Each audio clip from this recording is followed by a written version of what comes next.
Right, so I want to cover something real quick here, and I just figured this out. A lot of people want to delete their charcoal canister, this guy, this big blob cylinder right here.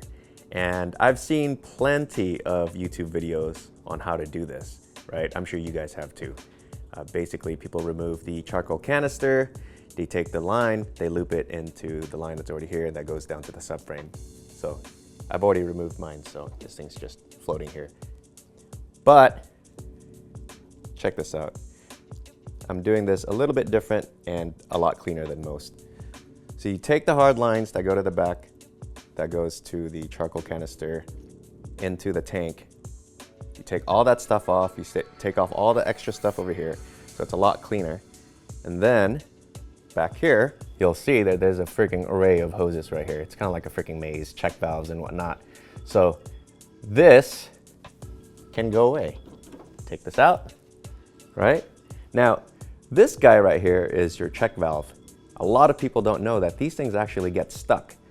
So if you take this off and then blow in the direction of the arrow, it should move freely, but if you blow on the other side, it shouldn't let you blow through the other side. But mine did. That means you need to take this off and clean it. So a lot of people don't know that this is pretty bad on most of our cars. So clean this out if you want to keep all this shit out. But you don't need to keep any of this stuff. I took all this stuff off, and that's going to the trash. Went to AutoZone, got me a straight hose, as you can see, and that goes straight down to the bottom. We'll go down the bottom and I'll show you what I did.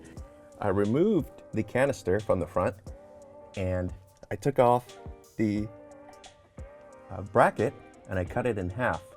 Now, after cutting the bracket in half, I drilled a hole right here on the back of the bucket.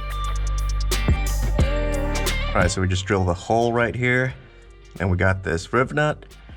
We're gonna riv nut this area. Hopefully this thing fits. Little tight.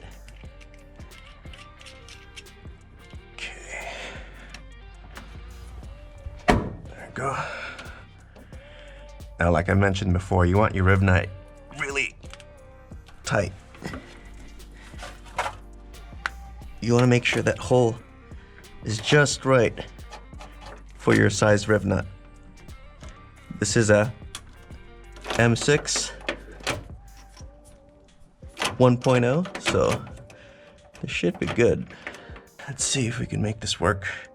It should be pretty cool if we can make this work, because this is the OE canister, and that's pretty cool.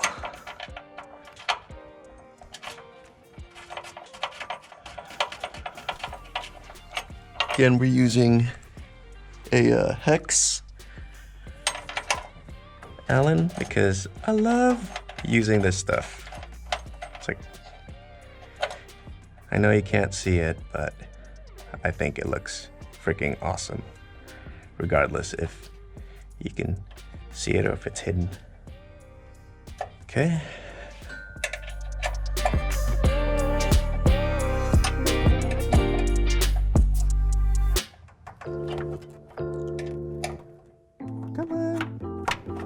There you go. Bam. I reinstalled the canister back here, and then the line, this dude, goes back to where it normally does, back here. Okay. And then this guy that goes to the solenoid, that's now deleted, so I just capped it with a 1/4 inch cap right here. Okay. So there you go. The canister is still on the car, but now it's in the back, so it's still functioning as it should to collect vapors, but now you're not sucking all that extra stuff into the manifold. So, I mean, it's not really functioning like it should, but now you don't have to worry of like how to do it cleanly and properly, that it still kind of stores the vapors, because this is charcoal, so it kind of filters a little bit. Then over here, I just added a little filter because this thing's kind of laying horizontal instead of vertical, so rocks and stuff might get kicked up in there. But I think this is probably the best way to clean up your engine bay. And it's kind of like a delete. It's not really a delete because you're just moving it to the back. And there's plenty of space under your tank down here, and plenty of space to clear your exhaust.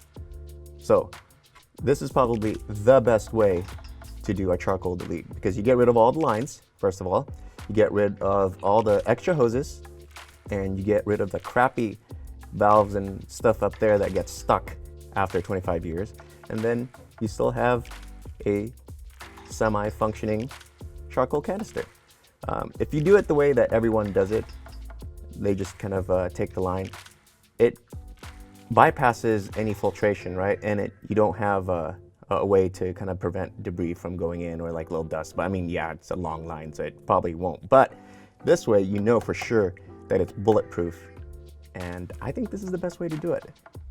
If you guys have seen this method before, let me know. But as far as I know, and I've asked everyone, I've asked Greg from Car Passion, and he says, you know, he just does it just like everyone else.